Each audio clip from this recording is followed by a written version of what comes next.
Reason number 1. Brendan Fraser. That's all, folks.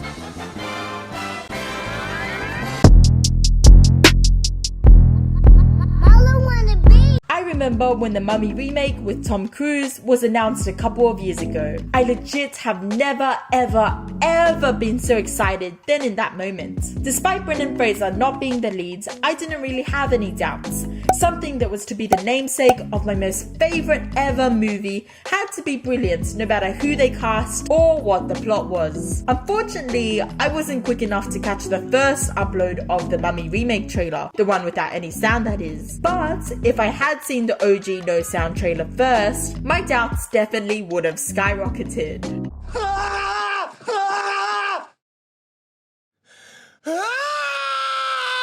Anyways, on the first weekend it was out in Australia, bright and early, I took my little brother straight to the cinema, first showing of the day, and sat our asses down on those disgusting Liverpool event cinema seats to hopefully watch the remake that would make my day, my month, my year, and for the first 20 minutes, that was a reality. And then the rest of the movie happened. Cruise's remake of The Mummy wasn't technically the worst movie of all time. Technically, I've seen a lot worse. But just because it was a remake of the best movie of all time, and it didn't even live up to a quarter of the standard of Brendan Fraser's The Mummy, it has to cop the L. I recently had a conversation with a friend, and he asked me why the 1999 The Mummy was the best movie of all time, and I was absolutely floored.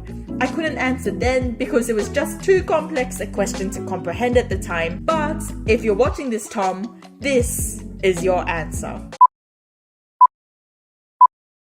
Let's start off with something really easy. The production value.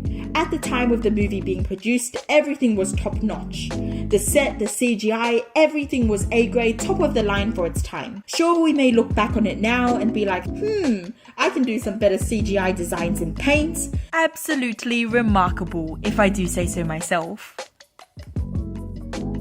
And if Brendan Fraser says so himself too. But hey, no hating, it was 1999, almost everything from that time sucked ass. Except The Mummy, that is. Next, we have the vast target audience capabilities of the movie. There isn't a more holistic movie to ever exist than The Mummy. It literally appeals to every single different audience member out there.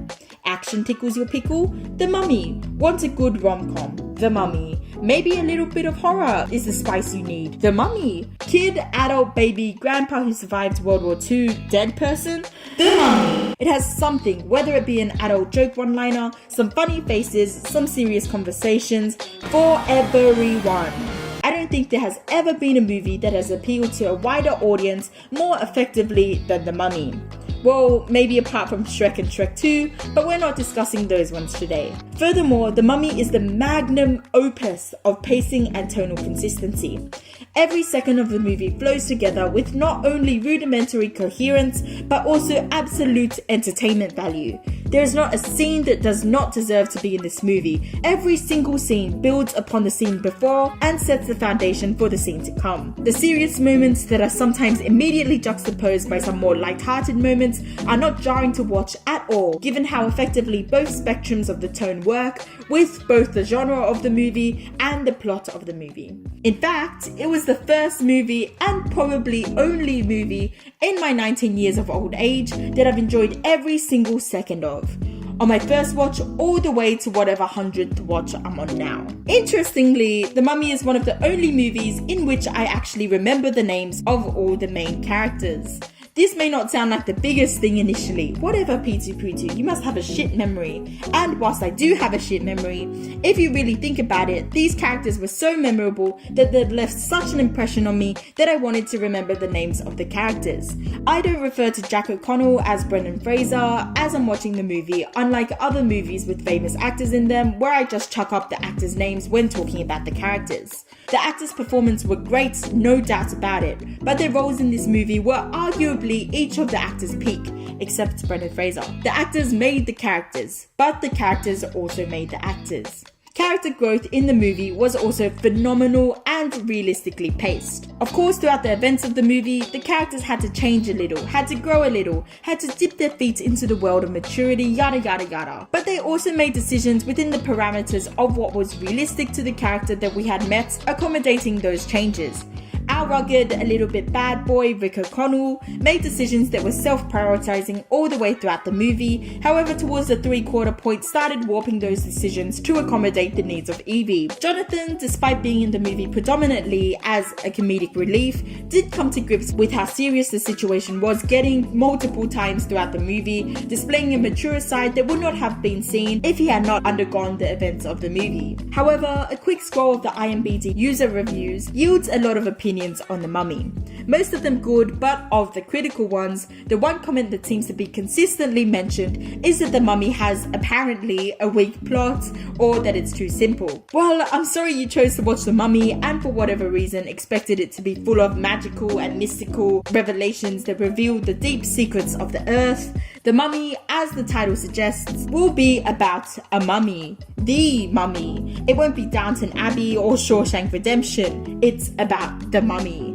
It's some good old Egyptian action shit. Being basically The Mummy expert, it is in my expert opinion that there is absolutely nothing about the plot that can be changed to make it better than it was. There is nothing you can add without disrupting the coherence of the story or the feeling of the movie. The plot flowed effortlessly and built and held the tension in all the right places. Lastly, and most importantly, The Mummy 1999 is the best movie ever because Brendan Fraser. No ifs or buts about that. Retaliation is a must. Ain't no maybes, ifs or buts. We took numerous trips. You may ask though, what makes The Mummy so different to Fast and Furious or Jumanji 2017? The things that separate The Mummy from generic family-friendly action films is that firstly, The Mummy is interesting, and secondly, there exists some type of plot that is based off stories that have happened before, but that plot incorporates elements of originality that give The Mummy a very unique tone that is easily identifiable to the movie.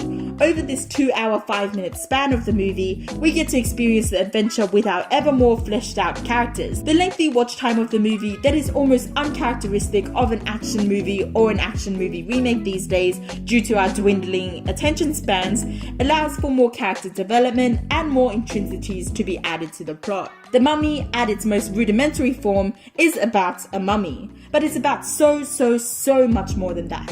It's about Rick and his redemption story, it's about Evie and her desperation for a life of adventure, a life of something different, a feeling that we all experience at some point or another. It's about Jonathan and his shenanigans, it's about discovery, love, sacrifice, journey, wow. It's about everything. The Mummy is so great because it doesn't solely rely on big budgets or famous actors like the Jumanji remake. But like I said, there's a strong basis of story and tone building that allow for this complete viewing. People can say all they want about The Mummy. It's a wannabe Indiana Jones ripoff. It's not. Brendan Fraser wasn't that good. That is completely false. The Mummy with Tom Cruise is much better. Whoever is saying that should go to jail right now. But at the end of the day, The Mummy is a clean, simple, yet deeply engaging and deeply entertaining film for people of all ages. Of course, this whole video was just my opinion, and a lot of that opinion is rooted in nostalgia. And fact. But if you haven't watched The Mummy yet, you're a silly caboose and you should get on that right now because Brendan Fraser's The Mummy is top tier 10 out of 10 stuff. That's all for this video. Adios amigos.